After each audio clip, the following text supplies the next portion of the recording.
Thank you very much, Senator. And thanks to all the nominees for being here today. Congratulations on your nominations. Ms. Morrison, if I could start with you. We've been talking, I think, today about a December 2019 article that you wrote, an opinion piece entitled "Prosecutors Can Right Past Wrongs If Only the System Lets Them." I assume you remember that piece just a couple of years ago. Yes, I was a co-author of that piece, Senator. In that piece, you praised, and I'm quoting you now, a growing cohort of prosecutors seeking a new approach to justice.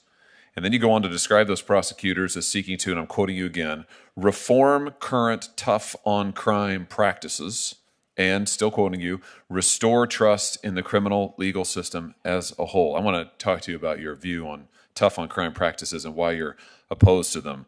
Just a few things to make sure that we're on a level set here. Are you familiar with the fact that homicides were up 30% from 2020 to 2021 in this country, the largest increase ever recorded in American history?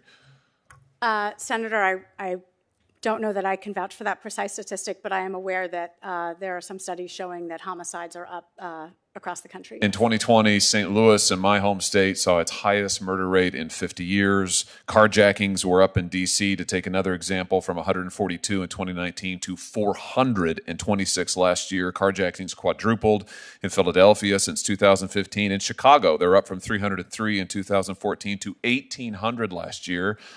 They're also skyrocketing in St. Louis County, in St. Charles County, in my home state, all in the greater St. Louis area. And these are just a few of the statistics that show the dramatic increase in crime, in violent crime, in assaults, all across this country.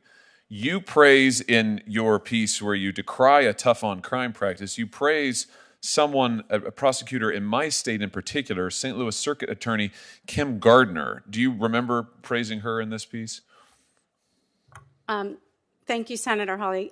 Yes, the focus of that piece and the specific aspect of Ms. Gardner's work that we were discussing was her work on a murder case that long predated her tenure, in which she found evidence that the person was actually innocent and had gone to court to try to overturn that conviction. Well, you praise her as the St. Louis Circuit Attorney, so let's just talk a little bit about her record that you saw fit to praise. In 2020, in the midst of rioting that convulsed the city of St. Louis, police officers were shot at. A retired police captain, David Dorn, was murdered.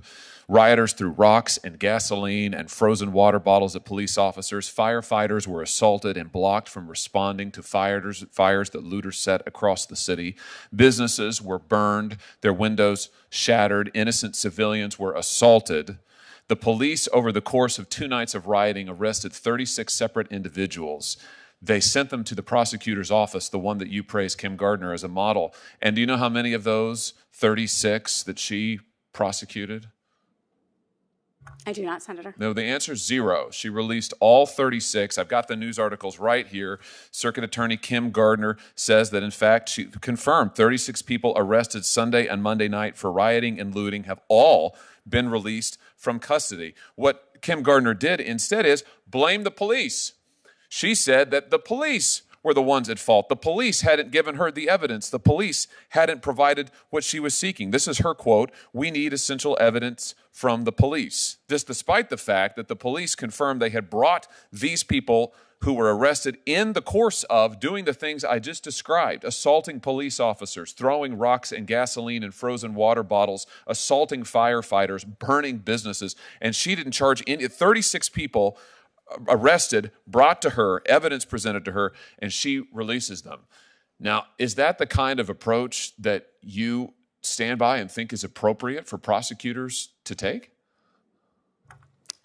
Senator Hawley, the focus of the piece in which I mentioned Ms. Gardner that you're referencing was the case of a man named Lamar Johnson. And what I found particularly heartening about the events that took place after we wrote that essay is that the Missouri legislature, I believe Republican in both chambers, who sponsored the bill, changed the law so that Ms. Gardner could successfully file a motion for a new trial on behalf of the individual referenced. And we were joined by the Cato Institute and others in supporting that bill. So I agree with you. There are many issues of great public debate about how we should best oppose crime and public safety. But in the particular case I was writing about, it appeared to reflect a broader consensus about how to handle wrongful convictions. But with all due respect, that's not how you describe her in this piece. You describe her as part of a cohort of prosecutors who seek a new approach to justice, and in particular, seek to reform current tough-on-crime practices. Now, I do agree with that characterization.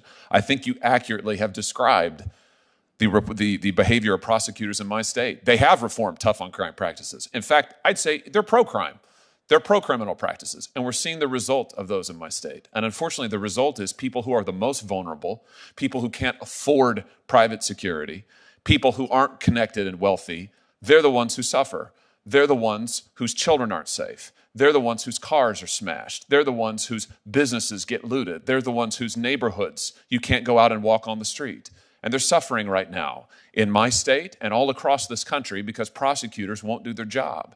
You praise these prosecutors as taking a new approach, and I agree with you. It is a new approach, but it's a disastrous approach. And unfortunately, for that reason alone, I cannot support your nomination, and I will not support the nominations of judges or any other individuals sent to us by this administration who are soft on crime and soft on criminals. Frankly, it is a pattern with this administration, and it is one that has got to end. And for those reasons, I will oppose you and anybody else that the president sends up to us who does not understand the necessity of the rule of law. Thank you, Mr. Chairman.